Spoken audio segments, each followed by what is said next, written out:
Laken Riley's death sparked outrage and controversy over immigration policies. Atlanta News First political reporter Doug Reardon is at the state capitol explaining new laws here in Georgia, but also nationwide. The bill here at the State House didn't get a whole lot of attention before Riley's murder, but just 1 month after the 22-year-old nursing student was killed, the bill passed. Sadly, her family had to suffer to get it done, but it's done now. That's State Representative Jesse Petrie. He sponsored House Bill 1105. It requires Georgia's sheriffs and local governments to cooperate with ICE detainers and hold undocumented people they arrest. It's very similar to the federal Laken Riley Act, which was signed by President Donald Trump just 3 weeks ago, the first bill he signed in his second term.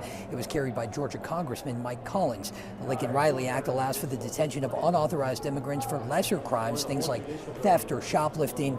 Riley's killer was charged with shoplifting shortly before her murder.